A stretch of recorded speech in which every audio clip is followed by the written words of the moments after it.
This is the Community Preservation Act Committee. It is 6:07, and we're going to start the meeting now. We have 6 members present, and our project manager, Amy Landau, and we have some applicants here. So do you want to do are you guys ready to go? Okay, let's... or we're not going to do the acceptance of the... Well, if they're ready to go, let's let them do that. their thing. We Sure. can do our thing after. Okay. Yeah. Okay, so go ahead, Amy. You can introduce the first group. Oh, okay. Or maybe you could go ahead and say your name and where you're from. Olivia Mauzell. And I'm Terry Shepard from the Parks Department. And so, Olivia, you're from the Friends of Historic... From the Holyoke Preservation Trust. I'm wearing that hat today. Oh. Which one are you wearing? Okay, I thought it was Friends of Holyoke Historic Cemeteries as an applicant for... Yes. Yeah. Yes. That's it. Oh, yeah. I actually forgot. I'm here in support of Olivia because this Miss Farris Cemetery is actually Parks property. Right. So I've worked with Olivia for probably 100 years. She submitted the application, and I'm just all for it. I have no compunction about her project, as she's done many before for Parks and Rec. And you're co-applicants for the Smiths Ferry... Because it's on park property. Right. Okay, so you can go ahead and if you want to... Olivia is the expert. Okay, sure. Well, since we have some slides, I'll show you the... That's Tamara Conte is the expert in this, and those are just a few of her supplies that she brings with her in her truck. So she unloads and loads up. And also you're going to see in another slide, she also has 2 tripods that she brings out in order to move the heavier stones. So let me hit this.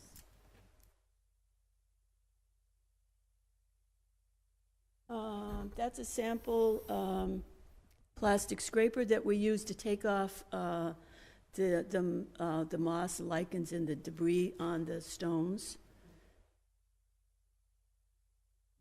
Here's a volunteer scrubbing in the D2, a biological solution that brings out the mold and the debris, and it's washed off with water. And then that's a little bit of the process, probably more than you need to know, but it's interesting. It's very simple, and it's a biologic that doesn't harm the grass or any of the stones. There's Tamara. This was in June, I think, or last year. So she's getting ready to cover the epoxy on a stone marker that she's used. Is that in Smiths Ferry right That's now? in Smiths Ferry, right. So this has been our initial project with Smiths Ferry because it's smaller and it's more doable than we wanted to start small. Here she's cleaning and scrubbing. This was our beginning workshop for the volunteers. There are some parks guys there. There's Tom Crass, the tree guy. There's a couple DPW guys. They're setting in a new base for marker. And on the corner there, you see a little bit of the tripod that she uses to reset the base. So, and then the hole has to be enlarged, and we need sand and gravel to make sure that it goes up to the ground level. And there's rocks that come out, and then we're all watching this because Tamara's the expert. So we we do exactly what she tells us to do.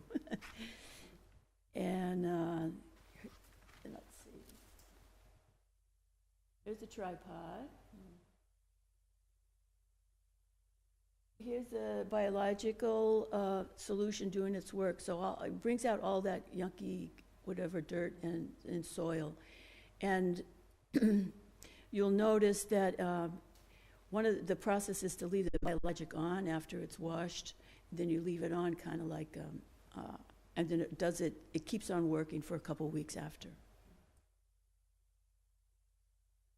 That's just that's a map of what used to be Smith's Ferry. It's a map of Smith's Ferry, but it used to belong to Northampton. So in 1907, we purchased it. Holyoke, the city of Holyoke purchased Smith's Ferry. So in the process of studying these, the gravestones, we're finding that we have to go to Northampton Historical Department and Archives to get some more information. Here you can see burial ground.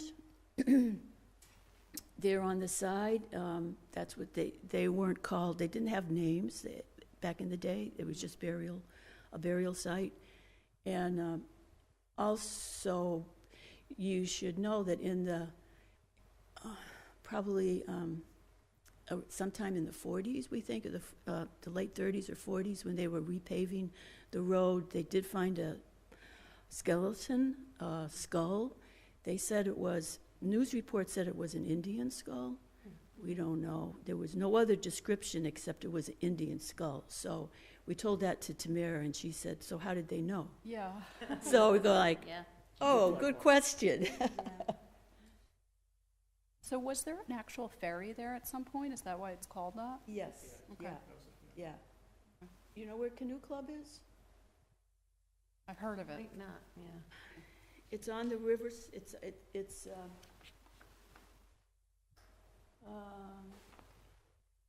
Bring there's it down another there. one, Up there. Rock Ferry. See it up there? That's a new That's one. it. Oh, And then it has Smith's Tavern. Lyman's Tavern. Oh, Sosimo. Oh, Smith's Tavern, too. So I'm not sure if that's, I think the Canoe Club is in that area, and if you go, next time you run by there, you're in that area, it's really kind of like a boat ramp. Yeah. So we're thinking that that might be remnants of the old ferry. Makes sense. We have some pictures of it, some drawings, but they're pen and ink drawings, so it's not actual photographs. That's 1831. Last time some of the volunteers did some brush and tree work there to cut up the canopy so there'd be more visible, cut down on the moss. And there's some sample stones. That's Olivia, after. that's, on the left is after and the other one is before? No, No, those are two actually, those are afters. two different stones, but Parsons Ashel is, I put that in there, I think, because he's a Revolutionary War. But two different types of stone, right? Right. What were they, is the one, excuse me for interrupting, is the one on the left cleansed with that? Yes, with that yeah. They- I've process. got it before and after on the next slide. Okay, go ahead. And I'm not sure, some of the stones are so old that they're not going to be not Right. legible anymore, so. Okay, so here's a before and after. Oh. Eli Day. Oh, so that thing that looks like a shadow is a stain? Is a stain, or it could be water. Sometimes the inscriptions are easier to read when water's on them, just plain water. But, so see, there's a gallon of water behind the cleaner stone, so it's scrubbed and then sprayed again, and with D2, and then the spray is left on there, and it's a little cleaner looking. Yeah, I think what you're still seeing as stains is, it's because I think that's a marble gravestone, not a limestone, right? Right. Yes, Yeah. yeah. I think that's it. Nice. Okay. So, our, one of the questions, I have a hard copy here for you for the files of this PowerPoint. One of the questions was about the, you wanted a breakdown of the supplies that she was using. And Not so much the supplies, but if there was any way to, but now that I think of it, maybe it's all just really one package deal quote, the 5,300, so it probably doesn't make sense, to have more of a breakdown. I did ask her about some of the supplies, but she buys her restoration mortar and a consolidator in 5-gallon buckets. So it's in here. It's a part of her email. And then the consolidator is $800. So, but she said we're probably not going to need all this. So she brings what she has, and we use it. There's a setting compound. It's $40 for a small pail around 5 pounds. He says, but you're probably not going to use that much. Mm-hmm. So since we talked with her, she's been back to Smith's Ferry to look at it, and she tweaked her numbers a little bit. Oh. So it's, so I think her number was 53. I think that's what it was before. What it was before? Yeah. Okay. So Olivia, to do the job as you described in your application, it would be $5,300. It would be a one-shot expenditure. Yeah. And you'd accomplish all those things that you saw to all the grave sites and so on. Right, in Smith's Ferry. Right. No, that's right. Right. So right. $5,300 would do it. The Okay. 8 to 10 gravestones? I'm trying to remember. We said 10, yeah. If there's more, she always does more. She's Would the 8 to 10 cover the most gravestones in most need of work? Would the 8 to 10? We think that's, because she did some in the last year. Uh-huh. She did some repairs last year, but these Right. are stones that are broken and cracked in 2 or 3 different pieces. Right. So it's the heavier duty ones that would take more work. So these were the remaining stones. So once she's done with this, Smith's Ferry, we can check that off it, for okay. the So it would be next couple 50. years. So it'd be 53. Tree work. So it would be about approximately $5,300, and it would take about a year from start to finish. No, less than that. Less than that, Okay, because no, it's her okay. time, we try and get her when she can, because she's all over the Okay. the East Coast, actually. Okay. So if we can get a good couple days or a week Okay. for her, she'll Be able to knock it off. be able and- to knock it out. Good. Yeah. Okay. And the process is both cleaning and resetting the stones that are tilted, is that? Yes. As well as kind of repairing broken stones, right? The resetting seems to be a little bit easier because you get that level out there, and she levels it up and make sure the base is solid and put in sand and gravel and make Do you a actually bigger hole. straighten the ones that are She tilted? actually Wow, straightens it, yeah. That's great. For Yeah. her. So that's something that the volunteers can do on our own if we have permission from the powers that be to do that. It's the broken stones that we don't know how to deal with. So we're hoping that we watch and document what she's doing. We can do some at Rock Valley, which is the next site. Yeah. Okay. Sure. Okay. Are the broken stones for gravestones that once they're put back together will be legible? So, I mean, and they're also important headstones, I would think, right? Historically. We did her explanation is to do no harm. So she doesn't do anything with the legibility of the stone. Oh. It's just putting it back, kind of putting the puzzle back together again. And if there's and so it's obvious that there's a repair. So they don't, fill in any words or anything. They No, I wasn't thinking that. I was just wondering if once it's restored, if the stones will be legible? Like, I don't mean that she would make them legible, I just mean, are you picking stones that are important and people can read them? No, this is all of them. This, for Okay. Smith's Ferry, it's all the stones, all the stones that are broken.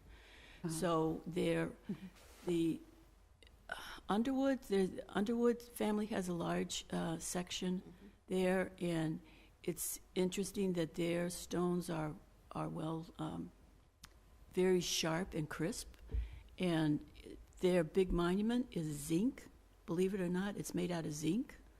So, I mean, it's after all these years, it's hundreds of years, it's still in really nice shape. So, of course, the newer ones are more, but are legible. But some of the old ones are gone. Yeah. That would be a new task a couple of years from now, let's say, as for you folks to have somebody repoint the name, the date that were needed. Well, there's a thing called Find a Grave. There's a website called Find a Grave that people can go through, and people just do this on their own, just volunteer, and they go around Smith's Ferry and they document. For instance, there's some old headpieces in Elmwood that have just fallen into the ground, not legible at all. But somewhere back a long time ago, somebody took a picture of it, and we have some kind of a semblance of what it looked like. So you can kind of sort of figure out what it was, but... No, I mean, would that be a task in the future? Hiring a mason to repoint It's the name, the possible. date? Okay, no, it's all right. It's just possible asking. if a family member wanted their grandmother's great-great-grandfather to have a new stone. So by definition, it would be the families whose relative is in the ground and they would have the authority to say yes, as opposed to the city of Holyoke. They couldn't No. just take it upon themselves. No, it's definitely park property, city property. Oh, okay. Yep. Just as a point of interest, every now and then, there's still burials that take place there. Right? Thank God, they're mostly cremations. Our records are scarce, city records. okay. I think you have everything that we have. And they are mostly family plots, and it was deeded, or family members could be buried there. So every now and then, there's a family member who pops up, and we do our best to research if they even should be there. And Yeah, no, that's okay. And But Terry, I was referring to the status of those particular stones that are so bad. yeah, That I the don't. names I are- was just are- thinking, I don't know that we even have records, and I think there's a lot of burials there that there are no records. Okay, no, that's a different It would make program. sense. That's okay. Yeah. That's okay, no problem. and I've heard that there's something, Article 97, that protects parks. Property. Yep. So this would be, not, it would remain a park, right, for a cemetery. Yes, it's a historical cemetery. Right, so. I don't know the state laws on historical. Oh, yeah, cemeteries. and it's also in the historic register. Yeah, so I'm there's- remembering now. There's no, Yeah. no worries. No worries there. with that, yeah. Okay. Okay, But it is, both the cemeteries are fascinating as far as the city history. And they family. sure are. Yeah. Wow, what history. What's the other cemetery you're referring to? Rock Valley Cemetery. Oh, okay. Walk that one. I haven't walked Smith's Ferry. I might have to get out. Does this Smith's Quick Ferry walk. Cemetery have some kind of sign identifying it, like when you enter? Or is it just, it's literally just, you walk over and there's the gravestones? Okay, so there's Yeah, no you've mark. probably driven by it a lot of times. And not on Route noticed it, 5. yeah. You've driven by it It's a lot. by the Delaney House entrance, yeah. Yeah, I'm sure I have then, yeah. Wow. Actually, I'm hoping that Olivia and I are back in a Okay. year or two, because there's, I guess, a lot of tree work. I heard yeah. John Tuig, our park superintendent, tree work that's beyond their capability while protecting the headstones. Okay, We think we found all the stones, Mhm. but because it's on a ledge and there's grass and weeds that have grown up, there might be more in the back there. We're not sure. Wow, Okay. more headstones that you don't It see. might be, yeah. They okay. kind of move around. Yeah, yeah. Well, tell them to stay in one place. If they want any money, they gotta stay in one Stay place. in one place. Maybe include signage next year or the year after, because it might raise more awareness of what's there and maybe, Good idea. That's on the On the agenda? desktop, yeah, Good, good idea. yeah. Yeah, speaking of signage, there might, yeah, that's just what I was thinking. It was a discussion we had earlier, that something to, let the public know that it was funded in part by CPA. Yeah, we can, a lot of, yes, a lot of CPAs do that to let. Yeah, people know and that their money. one way they do it is that some of the funding that you get goes towards the sign, is one way of doing it, so. I have plans to document all the stones that we have in Smith Cemetery, so Terry will have updated documentation, and then the history room, and Penny Martorell at Wisteria Hearst. So there'll be some kind of documentation. So if we lose a stone or the inscriptions fall off, at some point in time they say, oh, we got a nice picture back in 2019, and And this is not part of the, yeah. that's not part of what the request for funds No, are, though. no, It's no. just something you're no, doing? it's Okay. just documenting our work, so. So we'll leave this here with you. Okay. And do you know who the project manager will be, Terry, or? I'm sure it's somebody from the DPW. I saw that was one of your questions. Oh, Probably John Tuig, who's our city forester / parks and Rec. John who? Tuig. Oh, okay, I heard that name before. Okay. That's who I would request, but I don't have the authorization. Okay. Okay, any other questions from anyone? Thank you very much for coming in. Thank you. Thank you. We'll see you Thank at you. the public hearing next. Friday, Okay, good. yeah, yeah.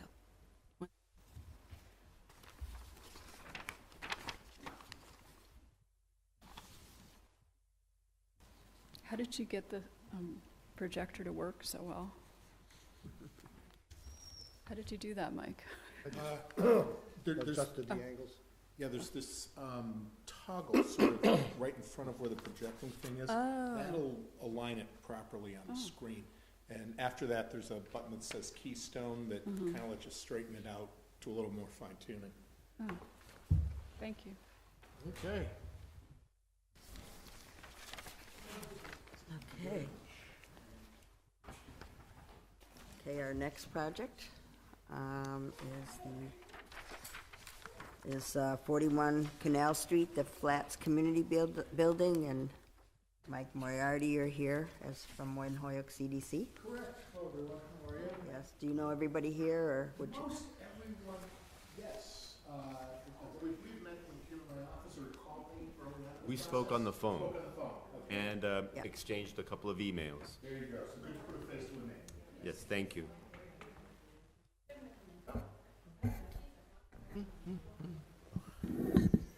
Actually, no one has ever accused me of having a quiet voice. But, Just so you'll be televised. oh, is that going on? Yeah, this is going on. Oh, get a load of that. Okay. So thank you, everyone, for having me. I have a short presentation. I do have a list of questions that I'm happy to address immediately afterwards. But I want to give some clarity in a number of ways as to what this is exactly, because I think it is a little bit outside of the sort of traditional start from the bare ground and finish with a completed project kind of request you were anticipating when you started with the CPA process. So the Flats Community Building is probably better known to many of you as the Portuguese American Club, located at the corner of Canal Street and Center Street. So one of the first things, though, I want to make sure you all understand is who we are and what we do as an organization. One Holyoke Community Development Corporation is a Massachusetts certified CDC, or Community Development Corporation. We are best known in Holyoke for having produced hundreds of two-family homes that we sell to affordable homeowners, but that's just one of the aspects of the work we do. Another thing we're quite familiar, you may be familiar with us for, is that we are the administrators of one of the longest continuously funded CDGB programs in the United States, which is our Neighborhood Improvement Program. And we have literally provided home improvement assistance to affordable homeowners over 1,000 times over 40 years. So, those are a couple of the aspects. We're also a nonprofit property manager. We have about 300 units, and most of them are in the Flats neighborhood of Holyoke. Historically, that was our center and our focus, even back in the Great Society when we were a Model Cities program back in the Johnson administration. That was a government program. We're, and have been for almost 50 years, a nonprofit organization. But CDCs have a broader mission than simply focusing on housing, and that is that we have to look to the neighborhoods that we serve and try to be effective as a change agent that's transforming places, improving lives, and building communities. Otherwise, our mission, which states that every resident of Holyoke should live in a dignified home and a safe, attractive neighborhood, cannot really fully be met. It's great that we can take care of the bricks and mortars and do a credible job with the properties that we hold, but we have to look out to the issues that face the broader community. So in this case, as you look at the strategic plan as the executive director of an organization with a broader mission like that, sometimes your strategic plan means you kind of map out what you're going to do for the next several years and you act on that. And every once in a while, an opportunity just comes up. And if it aligns with what you want to do, you try to respond to it in an appropriate way. In this case, the Portuguese American Club, which had been operating at this site since 1946, hadn't completely folded, but had become essentially defunct. And it reached my ears that there had been some offers made on the property and that there was some potential the place might become a bar or something like that. I've known club members for many years, reached out to a person kind of administering the property, and found out that they were more than happy to sell the property to us at a very reasonable price if we could keep it going as a facility for the neighborhood. And that seemed like an awfully good opportunity and very difficult to pass up, but it wasn't something that was on my radar screen until that offer came up. We went through a fairly lengthy process. We closed about a year ago, and I seek CPA funding because it's a project that wears a couple of hats. It truly is a historic building. This is the Holyoke Bird's Eye View from, I believe, 1879 that was published.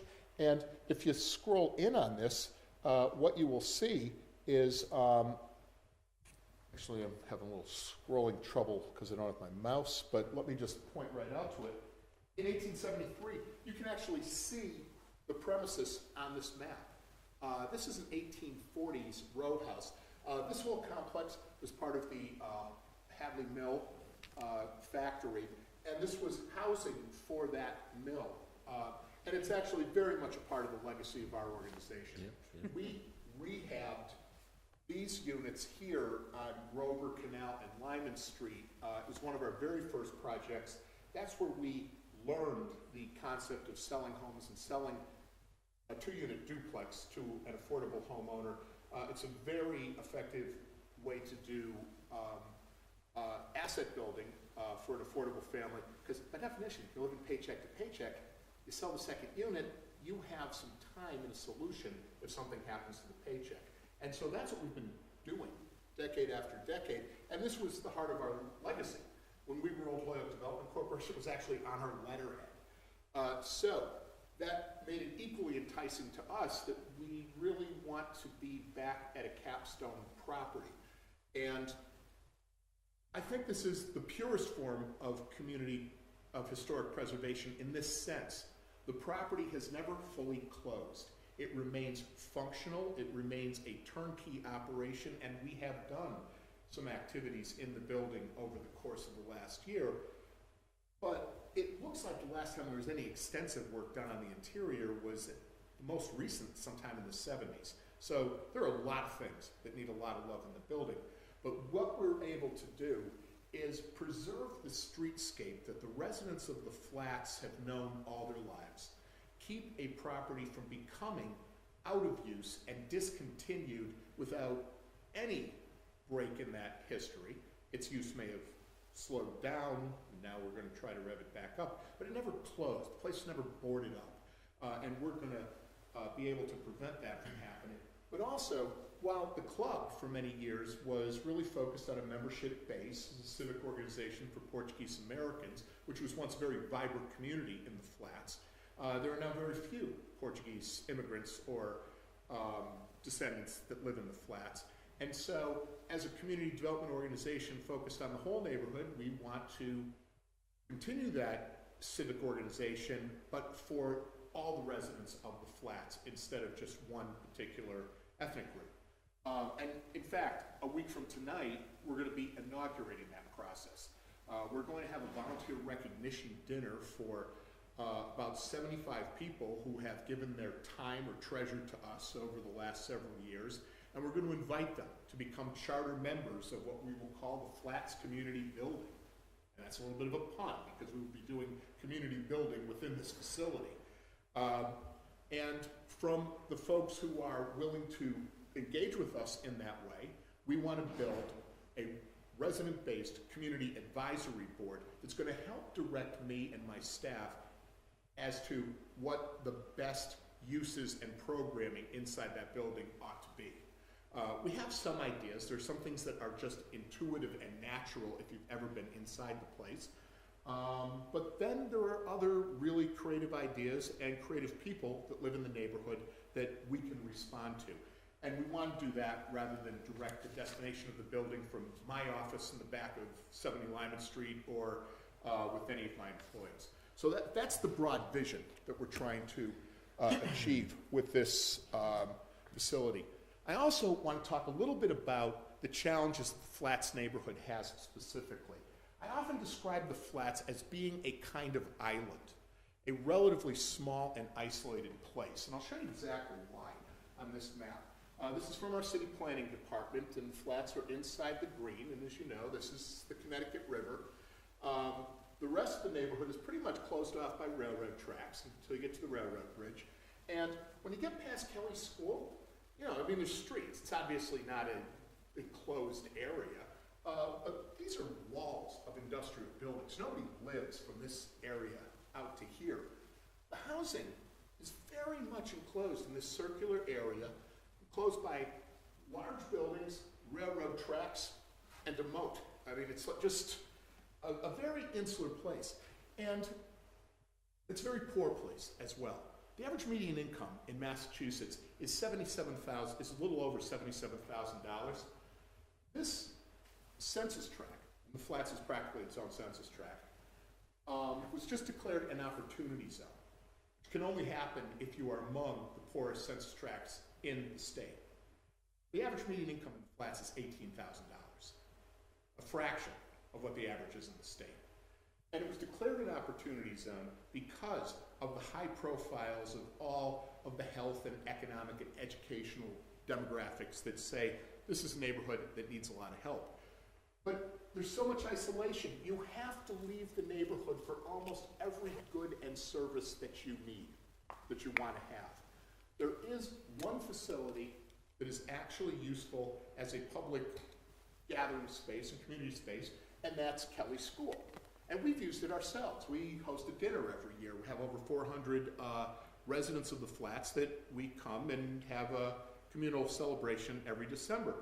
But you can't use that for at least 180 days because there's school safety issues with just opening a working school to the public. In the evenings, there are costs that are entailed because the school department has to at least have a janitor on board. And it's a great school, and they work very closely with us. But there's really no other facility that the residents have available to them for any kind of programming or gathering without leaving the neighborhood. Unfortunately, Immaculate Conception Church does not really have facilities left anymore. They used to have a parish hall, and that was torn down a few years ago. There are no other church or community facilities that exist in the neighborhood. So we are providing, with this project, a service that the neighborhood needs. The other thing that's great about this, it is actually a fairly small and walkable footprint. And I'll be speaking of that in a moment in terms of the challenges they have to overcome with this building. But every child who lives in the Flats and goes to Kelly School on the far edge of it over here, even if they're in like the northeast block at this farthest corner, the Teffer apartment, they walk to school. There's no bus transportation. And that's because it's not that far a distance, and people really can walk back and forth. We're over here. So everybody in the flats can have this facility within a walkable, accessible distance. So we think that's a real opportunity and something that we want to deliver and will have a real impact that furthers the mission that we're trying to have, which is to make the flats a safer, better place to raise your kids and spend your life. Because if you know people who grew up in the flats, they are proud of it. They love their neighborhood. It is a place that's got a deep legacy and a lot of very heartfelt allegiances. So here's our challenge.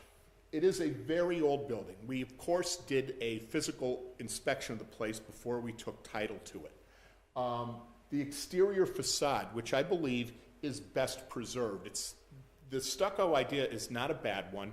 I sort of shudder to think what the condition of the brickwork underneath it will be after 70 years of this infrastructure over it, or what, with clean brick, it'll look like next to the rest of the row houses going down the rest of the block. So I think we're better to stay with the media that's on the front of the building. But it's cracked. It is bowing in a couple of places. We need to get people in and basically repair and replace as needs be on the exterior. And that's one of the core asks that we make. We've done a lot of work to keep the place up and running since we took title. Murphy's Law, 2 weeks after we closed, the boiler failed. And that wasn't great. And we winterized the place and just kind of held off on doing anything into it until the weather warmed up. And then at our own expense, we installed a mini split system. And that's an upgrade too, because there was no air conditioning in the place, which meant trying to use it in a full-throated way through the summer was going to be a huge problem. We've solved that problem already. We got a donation from People's Bank, and we installed a screen and a projector up on the second floor, which is a large, open, 2,400 square foot space, and we started hosting movie nights for kids in the neighborhood. The downstairs is a little bit more enclosed. It has a kitchen that we've essentially had to shut down and remove the equipment, but we'll restore in the fullness of time. But we were able to bring people in and have small community meetings and gatherings, and we've been able to actually rent the space upstairs for a birthday party, and I think it was a quinceañera, but it may have been simply a family reunion that took place. So we know those sort of usages are turnkey and ready to go, and we've already done it. And a lot of that we'll do on our own as we develop a business plan and keep the place running. One of the other challenges is it's in the DR zone, so there are some limitations on what you can do as a matter of right, except for this. The Portuguese American Club, as a civic organization with a membership, was grandfathered from many of those restrictions. By building a membership base ourselves and creating a vibrant membership organization, we'd get it done within 2 years. We also retain a lot of that grandfathering. And so that's one of the things we need to do so we don't find ourselves with restrictions that don't allow us to do stuff the Portuguese American Club did for years. So we're looking at that. Can you just tell me what the DR zone is? So that's downtown residential, Okay. which is not a massively restrictive zone for having a club or a facility of this kind. But if you've ever looked at the uses chart on our zoning ordinances, it's very detailed, and the cans and the can'ts. There's always a surprise when you go from one zone to the next. The other challenge is these are people's homes, okay? That's one of the reasons I didn't want to see a bar or any sort of facility like that go in there, and I'm not sure it ever would have happened either, which meant the future of this place would have been very dicey otherwise. We will always close everything down by 10 o'clock every night. We will be respectful of the well-being and the needs of people whose homes are on the other side of the wall and are in the immediate neighborhood. That's mission-driven by us. We know we're going to behave that way. We don't know what other buyers might have done. That's part of our motivation of being here. The other challenge, we have no off-street parking to speak of. So it really wasn't that attractive. Oh, I'm sorry. It really wasn't that attractive a property for a lot of potential businesses because you can't park any cars there most of the time. We, on the other hand, really want this to be a facility primarily focused on the residents of the flats, which, as I said, is a very walkable neighborhood. So we kind of have a built-in solution by thinking carefully about the kind of programming and uses the neighbors want to have. So that's a challenge for us, but it's also an opportunity to kind of be true to the outcome we seek for this building. So we've got, you know, a lot of guardrails in front of us as we just try to make this place go. And, you know, we've put, at this point, over $100,000 into the property of our own resources that, you know, really is the capital we need to do the work to give people two-family homes and a lot of other work. We now need to start seeking a lot of assistance, and we do have a longer-term vision for the destination of this place. So my request for this year is sort of a midpoint request. We have specific uses for the funds, which I can address here, and when we do that, we will have more things in place that make it a viable, useful property. But we'll have many more things to do for which we will have to seek additional funding. And I believe that's a process that's going to evolve over a long period of time. So the first thing that we really need to do is get our community advisory board up and running and bring an architect in and do a charrette to envision what the long-term outcome of this property is going to be. It's got limited accessibility. We need to solve that problem. It has an upstairs and a downstairs area, and we probably need some kind of a vestibule to provide appropriate controls for that. We do have to properly equip and outfit a kitchen if it's going to have its full use that way. None of that is being sought with this grant, and none of those missing elements prevent us from making use of this building as we intend, but we do have to engage in long-range strategic planning, and an architect is at the center of making that viable and getting it done right. As we select an architect, we would certainly hope they've got a lot of background in historic work, that every bit of the work we do is extremely sensitive to the fact that this is a 150-year-old building, that it has been in continuous use in this way since the 1930s.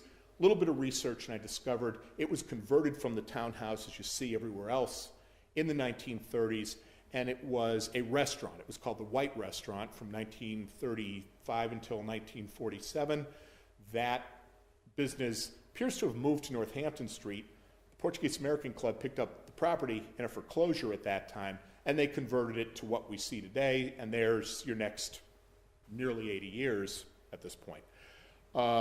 So we want a historic consultant to just make sure we're not destroying or undermining or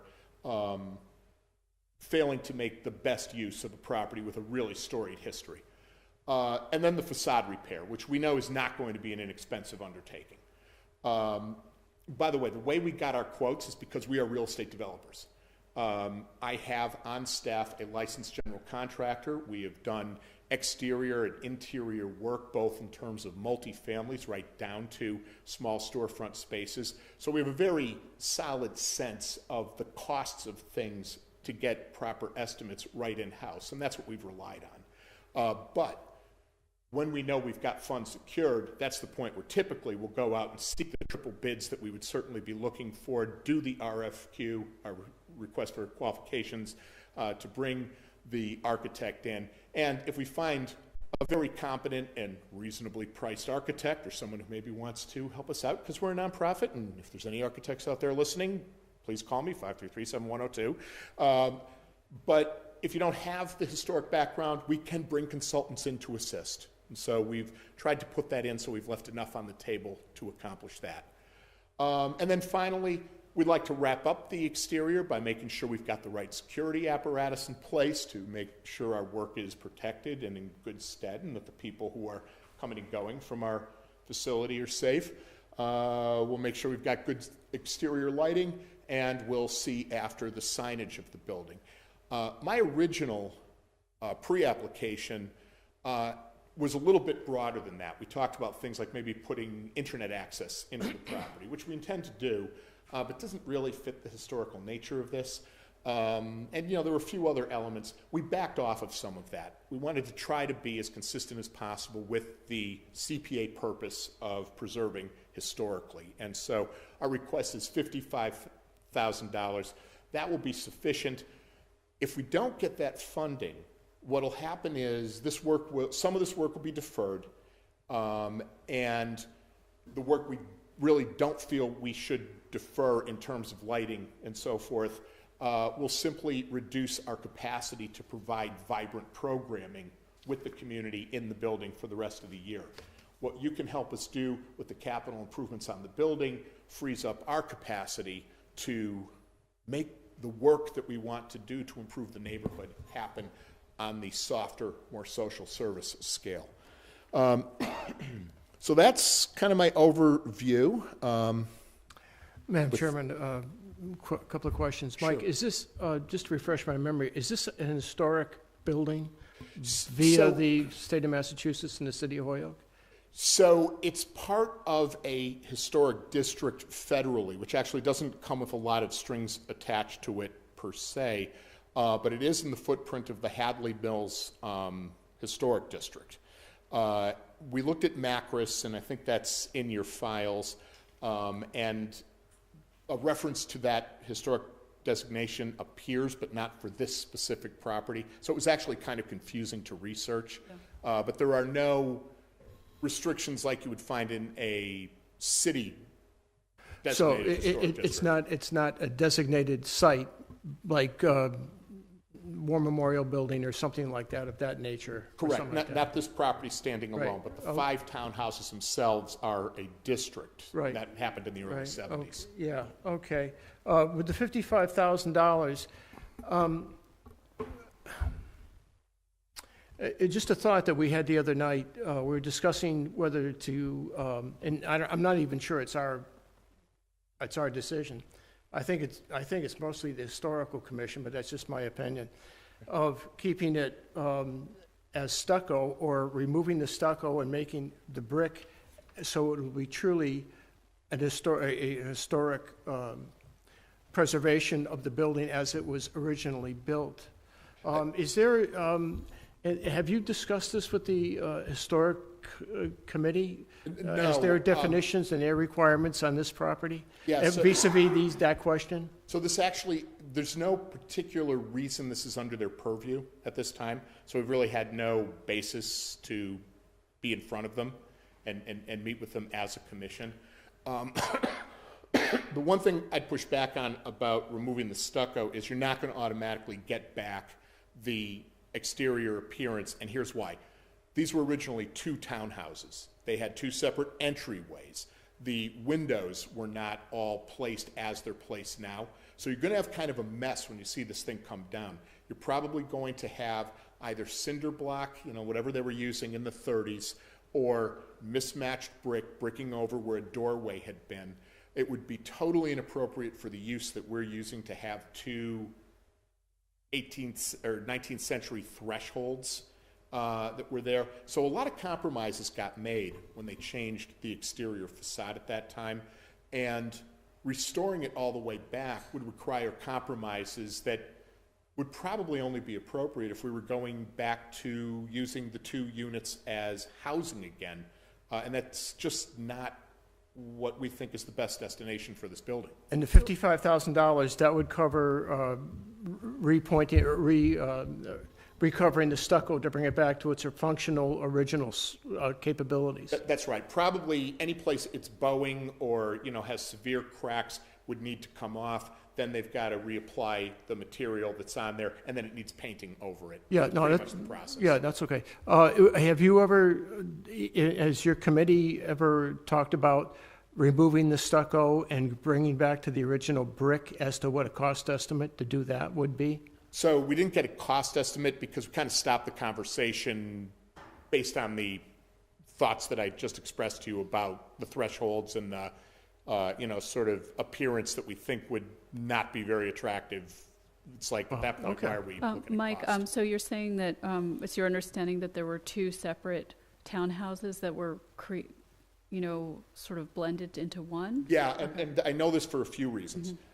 First of all, when you look at very old fire insurance maps and, like that bird's eye view that I had in the first tile, you can see that it was there as a townhouse with the rest of them that still exists and that you can see now. But in addition to that, I went to the city directory to find out when it became a restaurant. And so you can see in like 1933 and 1934, these were the addresses of people that lived there in two separate places. And then that stopped being the case in 1935, and there was nothing. And the year after that, the address was the White Restaurant. And so that kind of told the tale just by going chronologically that way. The other thing we know is this. When you go up to the attic and when you look under the drop ceilings that are on the first floor, you can see some steel beams in there, and steel beams that absolutely would not have been placed in a structure like that in the 1840s. And so we know that's how they're supporting the building and how they made two units into one public space. Mike? Yeah, and just to Mike's earlier question, I got a chance to research again a little. National Historic District, basically what you get is a plaque. There's really no restrictions.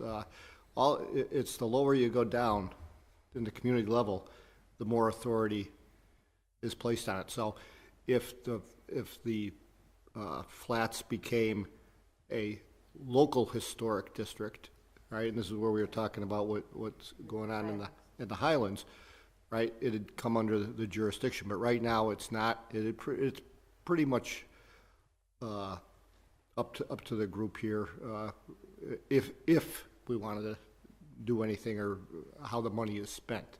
And then to Amy's point the other night, and then there's some things within the guidelines we get, who was that from?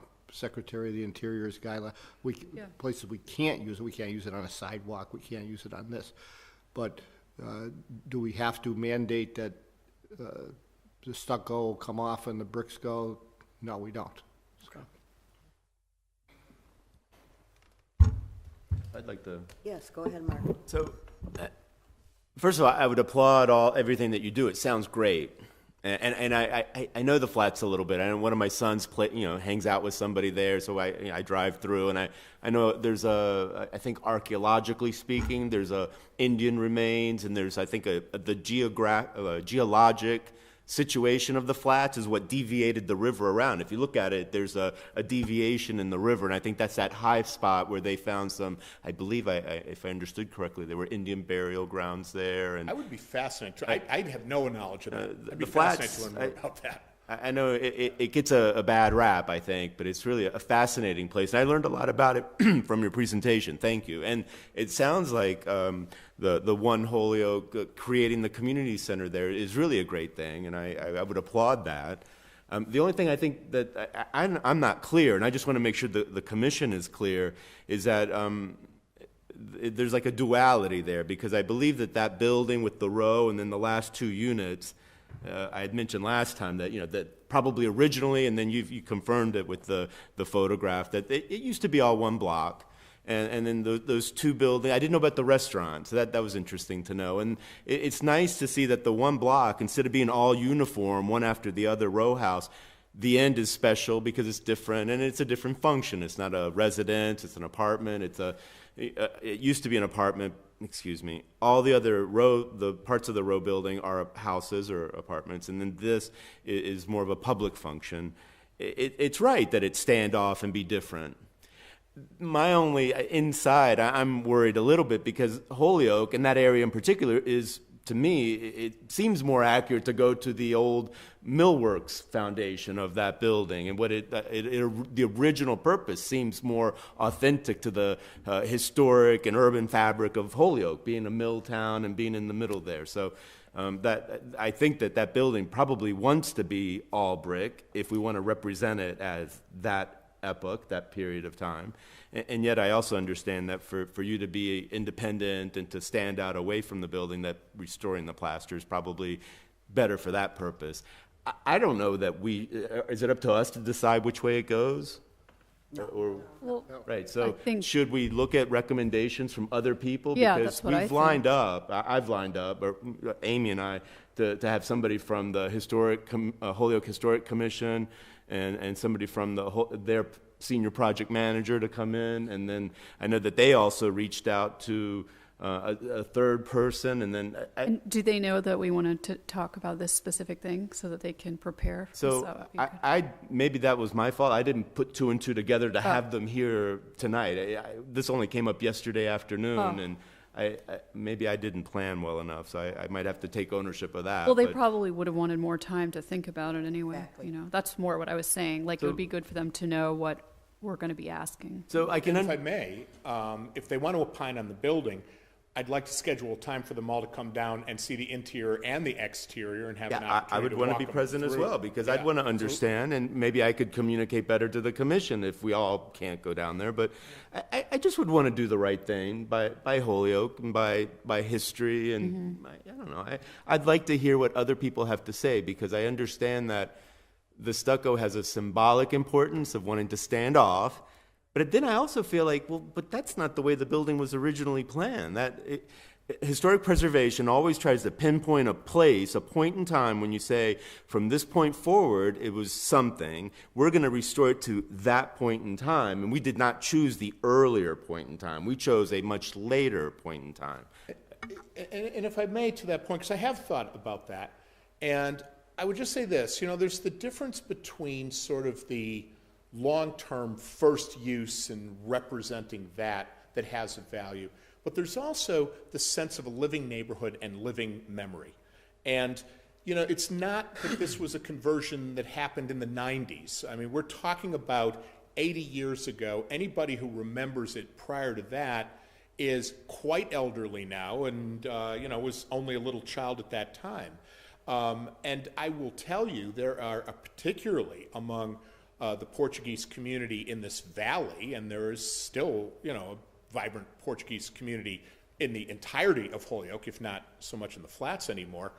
This place is important to them. This was where weddings took place and where social gatherings and important religious gatherings and where their language was preserved generation after generation. I think that's an important historical recognition to honor and preserve just as much as going back to the first use.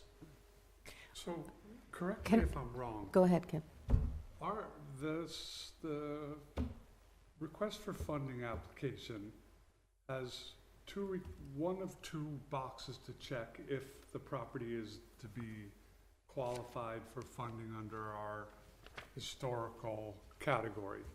One is that it's on the State Registry of Historic Properties. And isn't the other one that if the City of Holyoke's Historic Commission deems it to be Yes, a historically That's important correct. property? right, that's right. You have either one of those two things, you qualify for funding under the historic category. So a letter from the Historic Commission that says that this property is an historic property qualifies it under the criteria for our historic category. So I actually was cognizant of that and then forgot about it, so thank you for reminding me.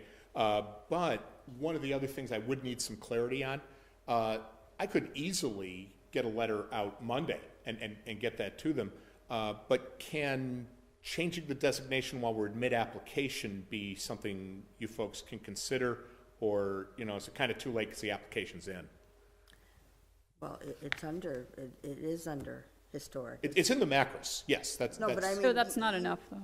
Oh, I see. No, I'm just I don't saying, but understand the you're under question. the category of historic already, so why? Correct, we've applied that way. If, to Kip's point, it's helpful to the committee that we have the endorsement of the Historic Commission. I just, I want to be sure I'm following process correctly. I would go to them immediately. I think it's mandatory, Mike. Yeah. I mean, Okay. I think you need it. I thought that And I you think that did the have the purpose- letter, but I don't remember because I don't have your application here. Yeah. But maybe you didn't because of the fact that it was a little unclear whether it was part of the Hadley Mill a Well, historic district or not. I did a bunch of research that I had included in the application packet, and I really think I had found enough information to comfortably check the box. But, I was mindful, that's one of the ways I could go, so why not go ask? And I think it literally was, oh my God, this thing's due in a week. I mean, really in get that some done right. ways, that allows this committee, who, with the exception of one member, are not members of the city's historic commission, not to be considered to be experts in what's historic and what's restoration and what's not. Right. So, I would defer to the experts. If there's a letter that says replacing this with stucco is considered to be, a historic restoration of a property. I'm very happy to do that. Say, that's, I'm speaking for myself. I don't know the rest of the members, but. Let me help out on that a little bit. I'm actually working on a master's degree in that now, and that's part of the course we just had, and Chris Skelly was the instructor on it. So I can tell you, right now, we're drifting back to what the state and what the feds and everybody's trying to get away with is historic preservation, right? They're actually, for everybody to start thinking of as cultural preservation. By saying historic preservation, everybody starts to think right away of bricks and mortar, the facade of this, the facade of that. But it's what it's really about is preserving the culture in any given period of time. And if you think about the culture of Holyoke back then, the culture of Holyoke, and I guess I'm the oldest guy in the room now. I can go back and remember running around the flats when I was. Oh, thank you, thank you. You said oldest guy. Yeah, but a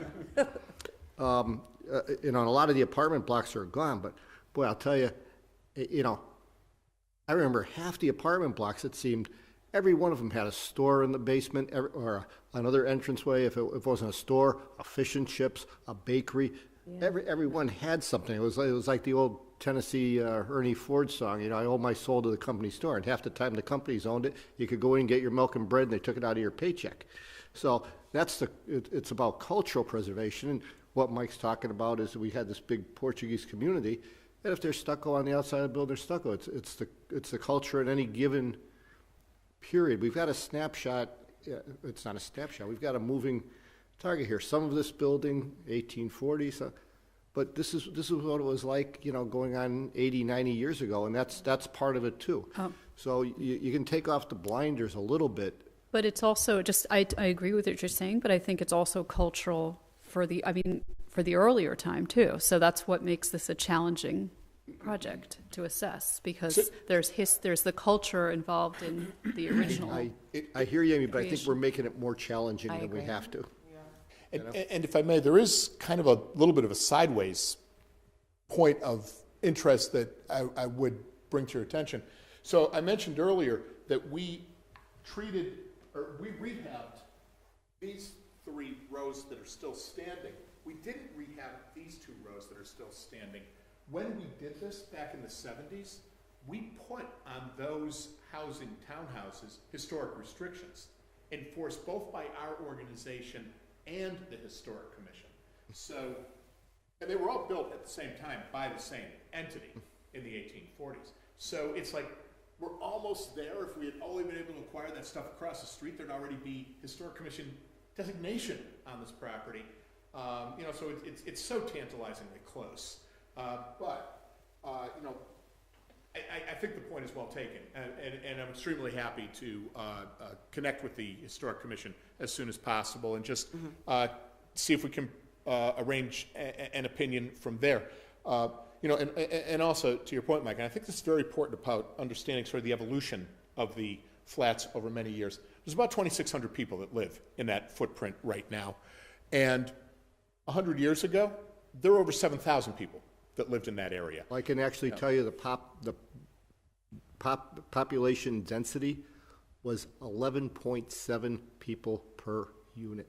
Now that is a granular piece of information. Wow. It was the most densely populated area in the country, more than the Bowery in New York City. Wow. And you never needed to leave it. And I think that's the other important point about the storefronts. Plus, we didn't have 91.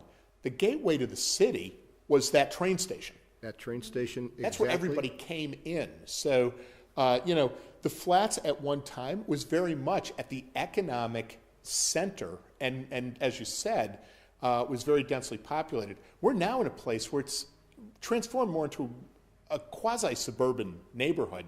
But I think the biggest problem, and the thing I'm trying to address, is you shouldn't have to leave the neighborhood for everything you want to do, especially if you're trying to build a cohesive neighborhood. That's the outcome that you would be helping to support. Madam Chairman, is it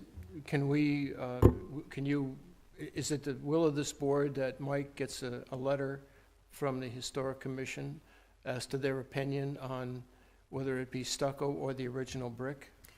Well, go ahead. Let me answer that for you. I think just a letter of support from them, and let them do it. And I'll give you one more example, and then I'll be quiet about the history part.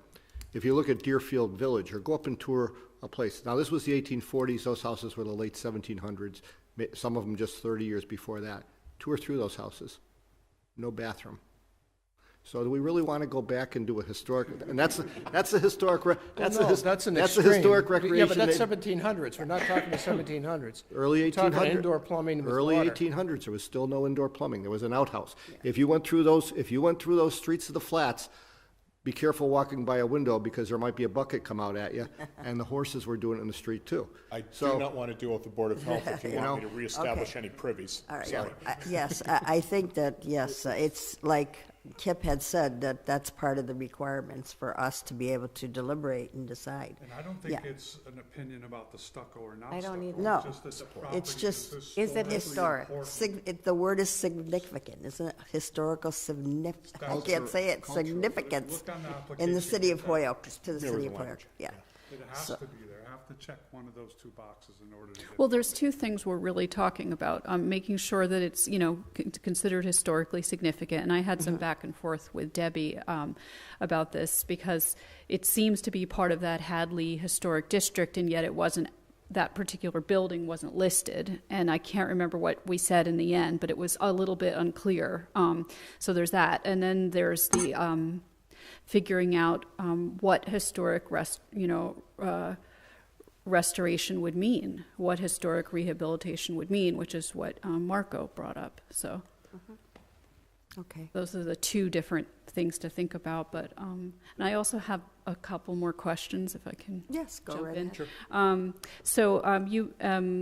just wondering about the timeline for the CPA aspect if you were to get the award. So dealing with the exterior is definitely a summer project. I don't think it would be extensive or difficult to find the tradespeople that know how to do that. The architect, so the process is this. You do an RFQ, you interview people, you bring someone on board. What we want to do is provide that architect with 4 focus group sessions we've already had with Flats residents that sort of brainstormed and spitballed different ideas of what a multi-use facility like this could be. That can be distilled in several ways, but then we want to turn that conversation over to the Community Advisory Board that we are developing now. I would expect that to be up and running by late spring at the latest, May. And, by that time we should have procured an architect. And ultimately, what we're hiring the person for is to look at the accessibility and the code compliance with kitchens and the, appropriate lighting and vestibules and, other changes going to have to come with all of that work. And give me good renderings and give me sufficient enough specifications that we can price that. And then this part of the CPA funding would essentially be done. We have to then take those plans and go out and find the resources to act on them.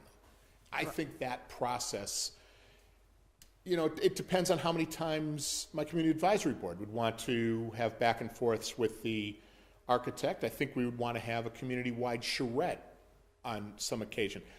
I will say to you, I think that should be done by the end of 2019. Might go a little longer than that. But certainly a year from now, I would expect the work that we'd be paying an architect for with the level of funding we're talking here would be done. Well, one thing about the architect, we could only fund the part that is directly, we wouldn't be able to do the kitchen, the kitchen work, overseeing the kitchen work. The architect, that part we would pay for is only the work that we would be doing. Do you understand what I'm saying? The architect, we would only pay for part of the architect, the part that he is. That relates to this particular. The project that we're doing. We wouldn't be able to pay for the whole architect to do your whole project for you.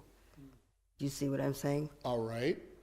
Well, if that's the case, you're talking about nickels on the cost of the architect, and I did present to you the roughly $25,000 of this being the architectural cost. I'm expecting that cost to tell me how to bring the building to its long-term destination. It's very hard for me to parse out how I can find that pricing versus this. The architect can do that. I mean, he can do that. Right. But I'm going to say this. It does mean we would probably have to pay out of our own resources that portion that doesn't count here. I can do that. I mean, it's not that we don't have resources. It's my trying to marshal them to make the building function right now and improve it as we go forward.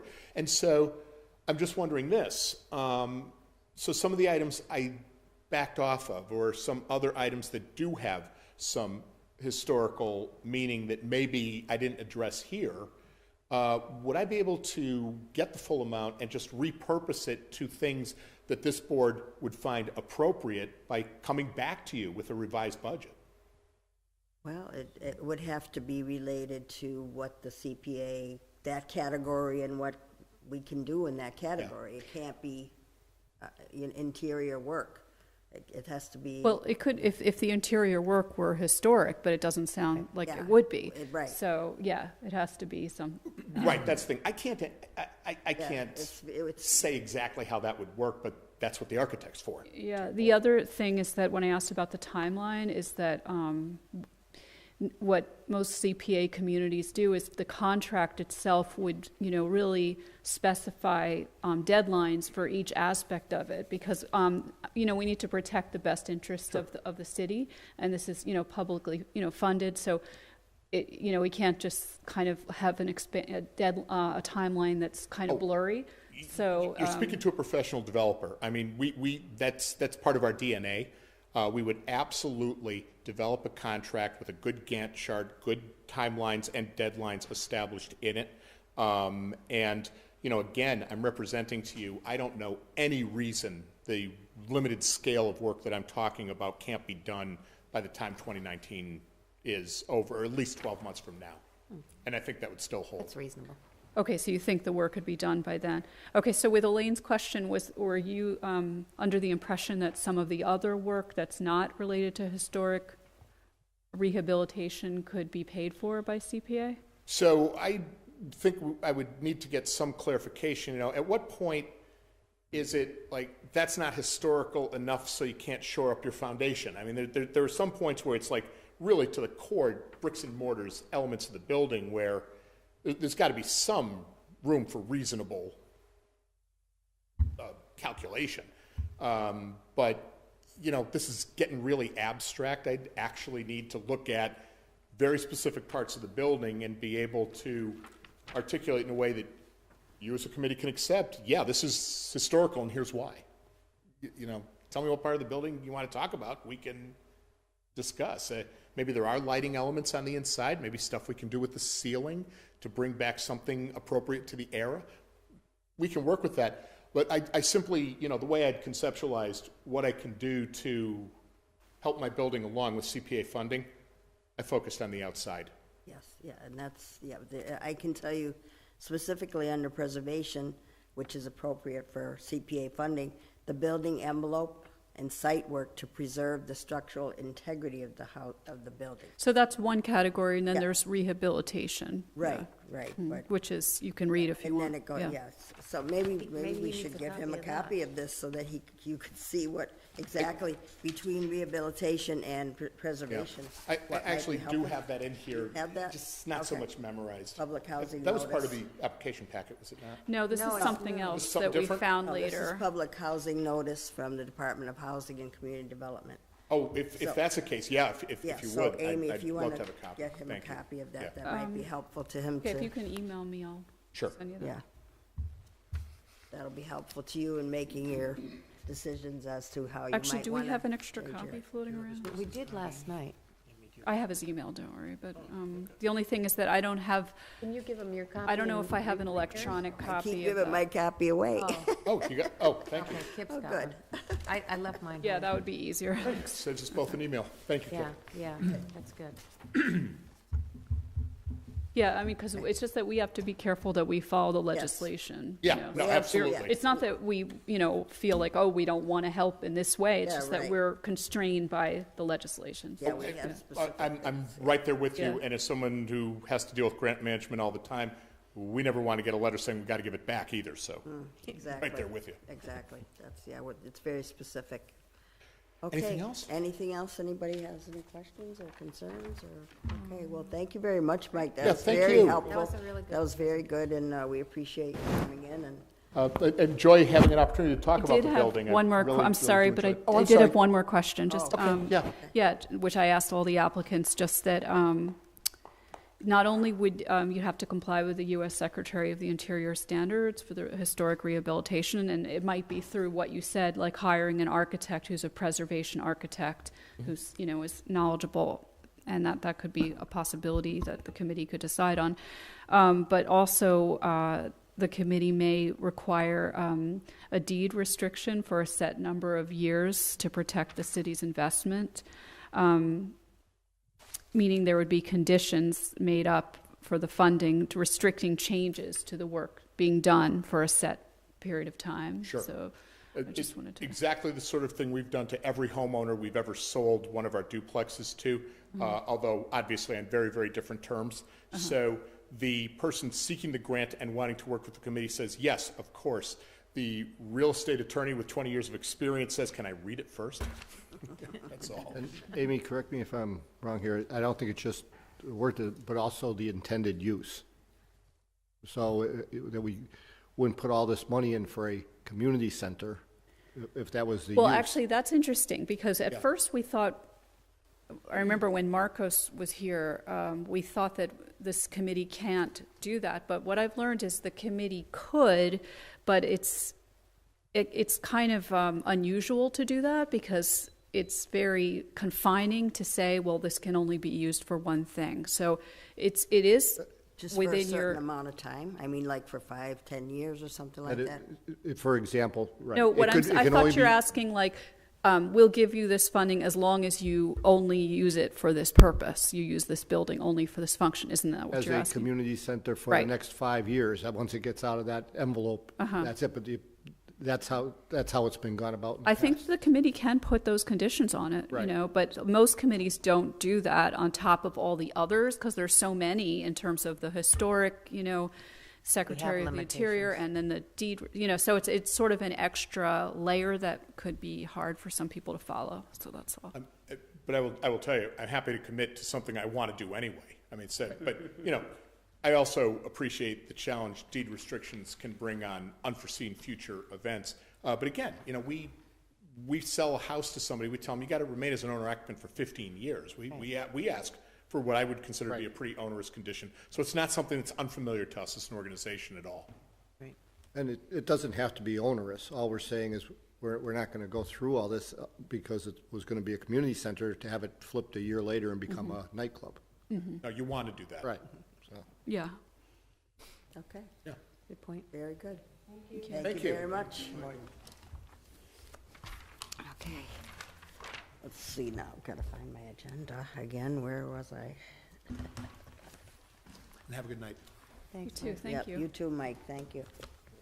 Oh, so Mike, was it a toggle switch over here that you were adjusting to get it to? If you look at the front of this device, this bar here, That's it. Okay. that's the Thank thing that's aligns it to the screen. Just want to know for the other applicants. Sure.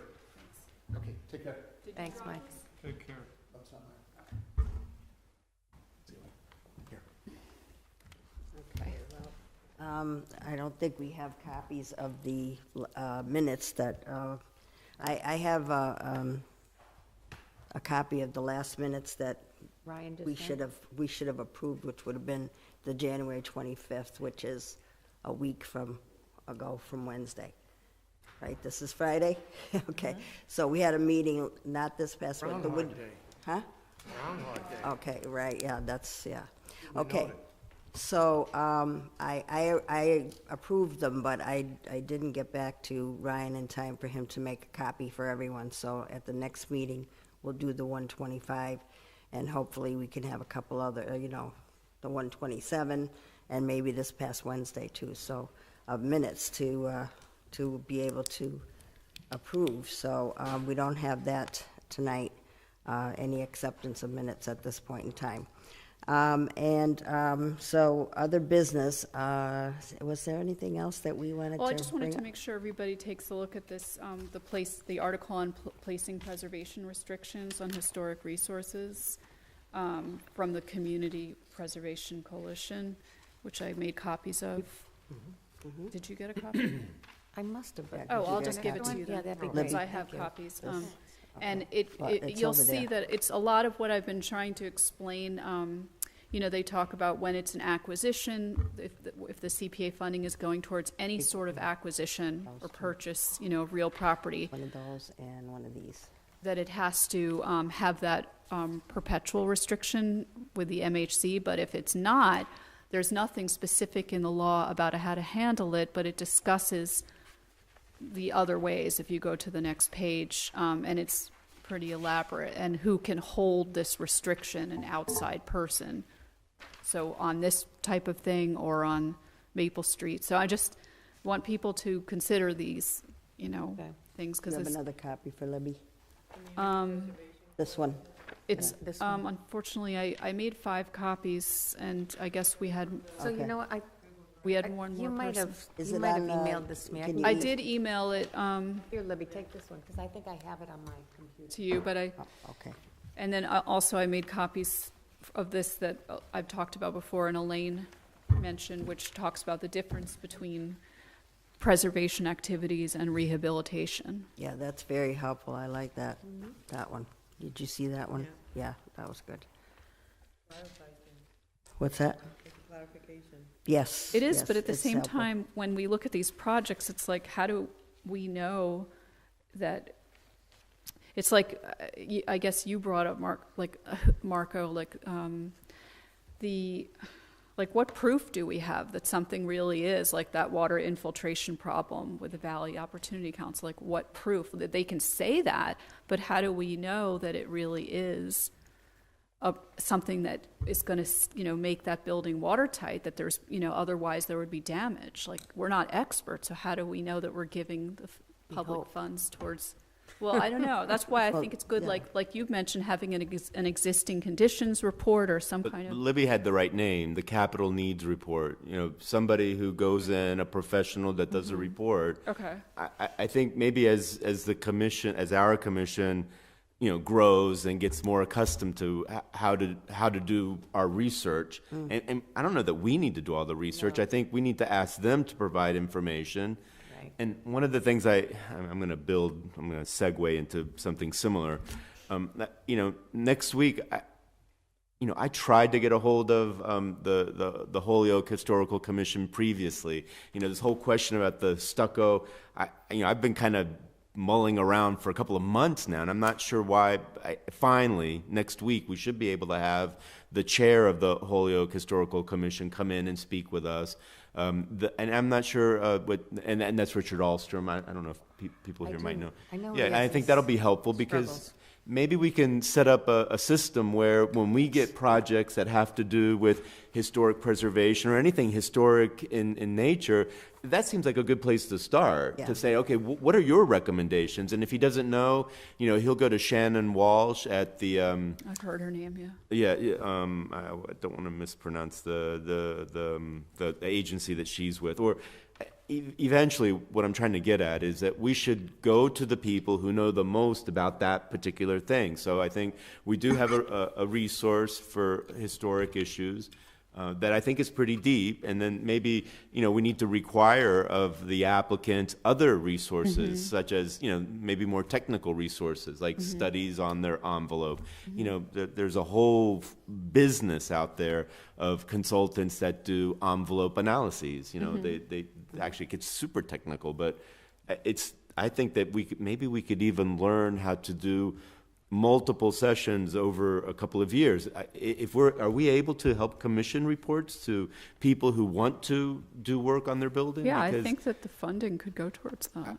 I think that we need to be very smart about how we approach it and make sure that we pinpoint where our monies go, and that where they go is for the overall and long-term benefit of the building or the facility that they're going to, so that it's appropriate historically, it's appropriate technically, and it has a good purpose, and that way it's not work that then goes away.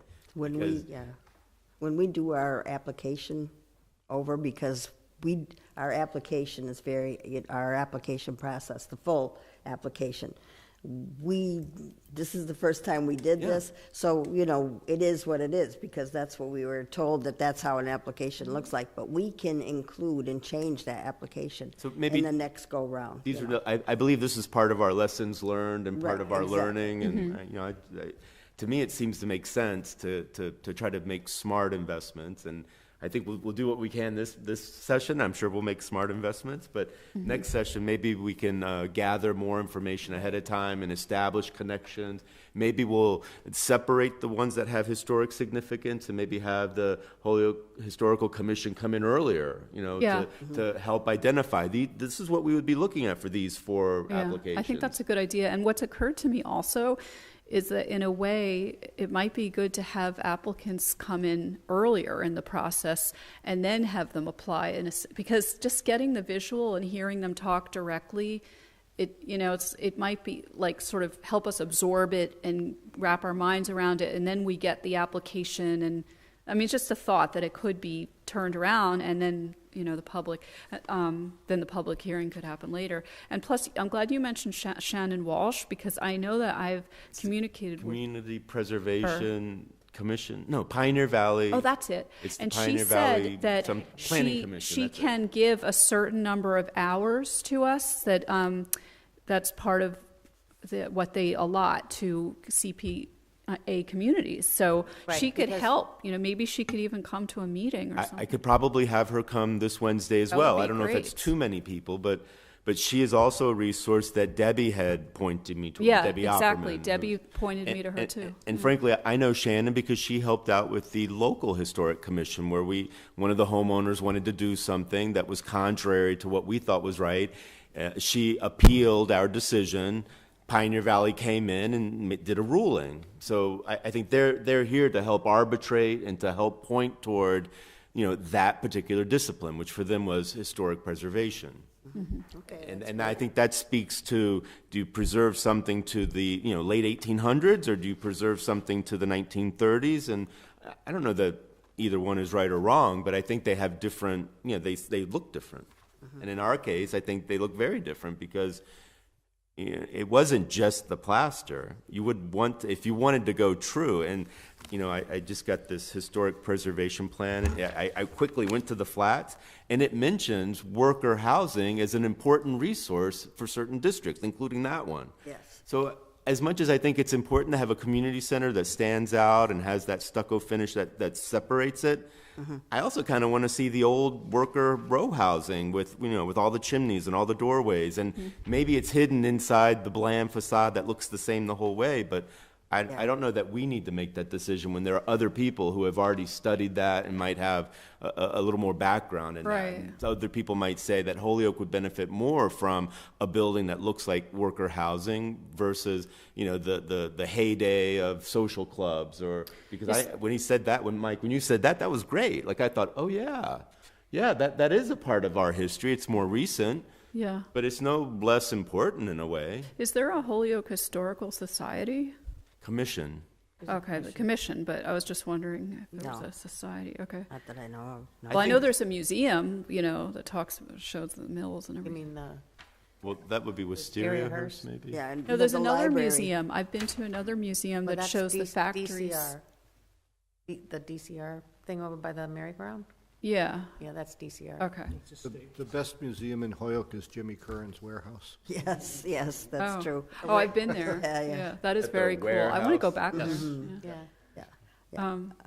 I mean, the thing is here is that, you know, we can't change a project. If someone owns the property, we can't say to them, well, no, you can't do that. You have to go back to the old thing, because that would be, first of Well, I all, that think would you- be cost prohibitive for them to do that. Well, you can make, But- you can propose it and ask them to think about it, and, Yeah, or you can it decline. sounds like they did think about it, and it's not something that they wanted to do. So, you know, I don't think we should pursue that with them, because I don't think they're gonna go that way. Yeah, Even it- if we said to them, well, we're not gonna give you the funding because you don't wanna go back to the old, original row houses, because there are original row houses there, so, Yeah, it's you know, not it's as though not they like don't that. exist. It's not like that's, yeah, right, you know, so. They're there. Yeah, go I ahead. think that they want to differentiate themselves too, like as to what their function is going to be. Like Mike Moriarty said, he said, you know, they want to serve as a community and have community activities there, and not look like the rest of the row houses. So, But it's sort of like we hear what his agenda is, but we also have to follow what our agenda, you know, the committee has to follow the legislation. And so I do think that his point is something to really weigh and think about, you know, what is the meaning of historic, you know, in terms of this, and getting other views of people who study it this. doesn't mean that that's not historic. It is historic. No, It's I historic. agree. I'm totally with you. And I think this is probably something that many people who are, you know, study the architecture are conflicted over. I think it's a, you know, because yes, it is cultural, it's significant in 1946, and yes, it was culturally significant as the mill. So I just think that it's something to think about, and it's good to consult other people on it, you know, to help to have an informed decision. Okay.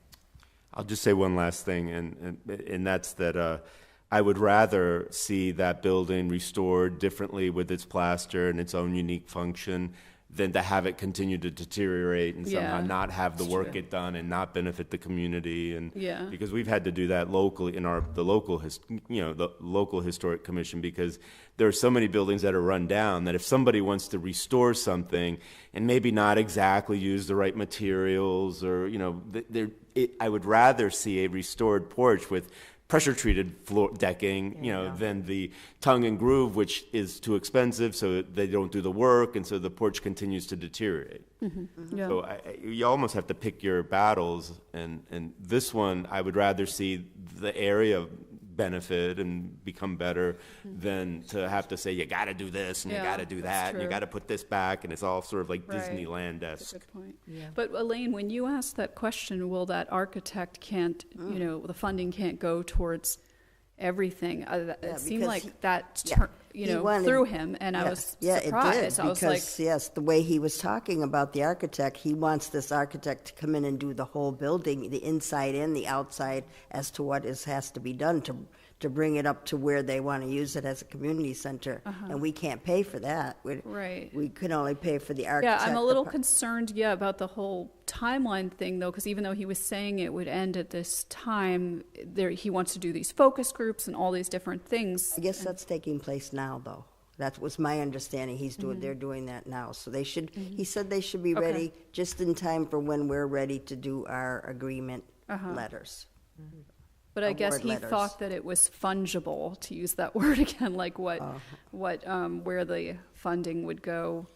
Well, maybe he For the didn't architect. understand that it's invoice related and we're not Yeah. gonna fund him ahead of time. Maybe Oh, he needs that to could be true. Maybe Yeah. he needs to be, brought up to speed on how we're gonna be making our payments. Oh, that's a good point. Yeah. Yeah, I'll maybe discuss that with him. Yeah. Okay. Anything else relating to the projects? Okay, under other business, I just wanted to bring you up to date on Andrew. I spoke to him today. He'll be here this coming Wednesday to bring us up to date on what we do exactly have for funding under what. And my only concern was for Amy, that she doesn't run out of funds there by May, well, even April, May, or June. And if she continues to work the hours that she's working. So he said that probably for February and March, you would be able to work your hours that you're working, But after that, you're gonna have to cut back in order to be able to make the funding last until the end of June, to the next fiscal year. Well, that So would make we have sense to 'cause be, it's the time when we have Well, I to, think it's also going to be very time-consuming to figure out the contract, the restrictions, all that stuff as well. So well, it I will don't be, know but what you'll do. we're gonna have to rely on our, and I hope they're up to speed, on our city solicitor's office to do that for us, and that shouldn't be, you're not a legal expert, so we don't No, I expect know, you. but Yeah. I'm the sort of point person to try to Right. connect people on these things, so. Exactly. It's kind of like this job is almost a full-time job with part-time hours, I because know. there's so much. Unfortunately, that's Well, especially on the first the way it year. is. It's, I mean, next year may be different because we'll have a better, But then a full the year other of. factor is that at the end of June 30th, whatever's left in the admin budget, then You lose it. you lose it. So Well, we're gonna use it. So that's We're gonna the don't point I worry. wanted to say is Yeah. you also want to use up that money. Yeah, we will so definitely use it. that's Don't the worry other about thing. that. We're not gonna have any left over. We'll make sure. Okay. Yeah, that's not gonna happen. And the same, Ryan too, he, and if he's listening, we have to keep up to date on his hours too, because he was getting behind on having me sign his timesheet. So, we're gonna make sure that he stays up to date too, so we can keep track of, Yeah, as because there's Amy going to be pointed a out. lot more hours he'll be working Yeah. with all these meetings we're having, so. Right, but then that'll calm down Yeah, too. yeah. The other thing too is, I remember in the minutes, well, I didn't see in the minutes, but I remember at a meeting that we had decided that Mimi couldn't, she didn't have enough time to do the minutes always. Right. So I was gonna be the first person to oversee the minutes, and I didn't see that in any of the minutes written out actually, and I don't remember which meeting it was, and we need to have that in one of the minutes. Does anybody?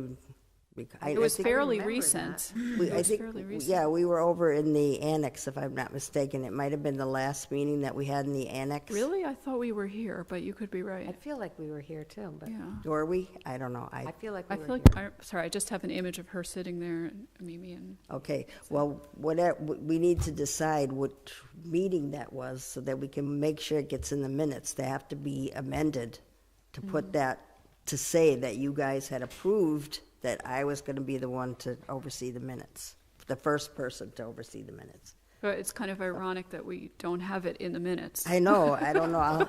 The only other I thing, feel like it was the last meeting I was at, so let's look at that Oh, together. I was gonna okay. say 3 Let meetings us, ago, let maybe. Elaine know what meeting that was. okay. Yeah, so the last meeting I was at, So what I'll get my dates. Okay, so what I'll do, So we don't have to do any research. I make a motion that Elaine does the minutes.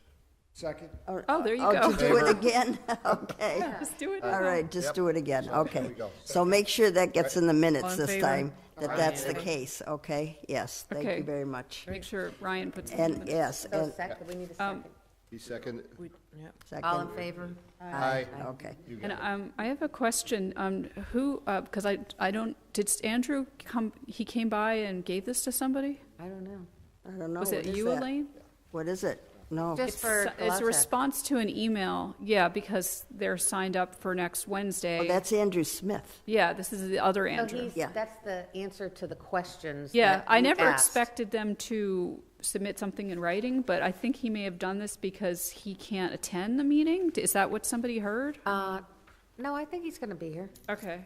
I guess he just I wanted think to he give it just to wanted us. to respond Okay. prior to Wednesday, Oh. so you'd have the answer. Yeah, this is mostly about developability, Mike Sullivan. It's mostly about developability, which was your question. Yep. Do you have that? So do you have a Smith. copy of that, Mike? Okay. Yes, I've got it. Yeah. Okay. They're coming next Wednesday, Yeah. okay? I'll have a few issues So with them. next Wednesday at 6? Yes, and Yeah, well, also, they're coming at 6:45 because that's what we had already said because Elaine said she was coming later, but I'm we're not gonna all be here meeting at 6. 6:45, but the meeting's at 6, so that you guys can do just some other stuff before. That we talked You're gonna meet with the people that, Should I have them come here at 6? Yes. And do we Yeah. want to have Rich, Debbie, and Shannon, or I think just- that would be great, actually. Yep. So We'd probably I could get- even reach out directly to Shannon, but then should I have them coordinate with you or with me? I mean, I guess we're looking for a presentation from them of some sort, just to say, here's how we work, here's how we should work together, or something like that. Like Yes, that's Yeah, always and very just good. so that we can ask them questions about all these. So no real presentation, I guess, but I just want to be able to make sure that it's clear why we're inviting them to come in. And I think that's to create connections so that we can collaborate Yeah, and I think more we're trying to closely. figure out what their role will be and helping you to make informed decisions about historic. So I'll rehabilitation. reach out to everybody by email. Should I copy everybody, or just Amy and Elaine maybe, or Yes, just Yeah. so you can kind of see what's happening? Because That's fine. That would be very good. Because I'll reach out to Shannon by email, and I'll make sure that I copy, I can copy everybody. But we or still just need a keep it- quorum at 6. yeah, Yeah. right. Okay. The other thing that I That's need your Wednesday. approval of is, just in case I'm not available to sign Ryan's, is if, because she's, who signs your? Rosemary? Rosemary, you signed her. Yep. So if we could have also an approval that Rosemary could sign Ryan's, because she's downtown more than I am. He has to come up to my house sometimes, which is kind of a pain for him. In fact, So yeah. that way, it will solve the problem that we can stay on top of things that way. Oh, that's a good Okay. idea. I So wish I had make brought a more. motion, yeah. Make a motion to have Rosemary sign Ryan's timesheet. Second? Second. All in okay. favor? Aye. Aye. Okay, thank you very much for that, so, okay. So it's next Wednesday at 6 o'clock here? Wednesday at 6 o'clock here, and we don't have a meeting next Friday, right? A week from don't. tonight? I don't think so. No. Good, 'cause I couldn't The come. next meeting after that is the public hearing, Exactly. Yes, the public hearing. February 13th? No, 23rd and 25th, I believe. Let me just look at. I know, I keep saying the 13th, So I won't too. be here if it's the 23rd and 25th. I'm out of the country. But, if there's enough people. Where you want to go? You going with me? Fly with you. Okay. So, and it's at the senior center? Senior Center, at- yeah. Yes. Wait a minute, we gotta figure Oh, this you know, out. I'm going to get my phone that has. I better, we have to have the right dates here, because I sent a 'cause I press thought- release out already with the dates, so I better have the right ones on there, or I'm gonna have to pull it back. No. No, If it was the 13th, I was gonna be here, but then now that I hear that it's the 23rd, but I keep hearing the 13th, but, I have no idea. okay. Wait a second, folks, we gotta And it is at the senior center, we do have that. It's definitely at the senior, yeah, we're all set with Oh, you the, know what? You were right. yeah, okay. I'm sorry. Don't scare me like that, jeez. Sorry, I'm sorry. Okay, It's that's all the right. 13th and the 15th. I don't, Yes, the you know, I 13th. think I was looking at minutes for January and that 15th and confused me. here, but the 15th, that's when we take. Sorry, I told you the wrong But I'll thing be too. here on the 13th. And it's at 7 or 6, or what It's time? at 6. 6. I'll be there on the 13th. Are we going to, Madam Chairman, Okay, thank you. Wait a minute. we'll have it's like a sheet, like an agenda, like opening Yes, remarks? Amy's gonna do that. Wait, I think it's not at 6, it's at 7. Oh, you're right, we changed it to 6. Yes. Okay, we did. Yes. Okay. Yes. Originally, for some reason, we We said. didn't 7. adjourn yet, but I think we better, because, right. Yeah, okay. Because we're kooky. 6 PM. All in favor? Amen. Second, aye, all in favor, aye. Thank you very much, everybody. Thank you, thank you. Where did you send the press release? I sent it to the Republican for the Holyoke Plus. 6 PM at So it'll be senior at center. the- Warehouse.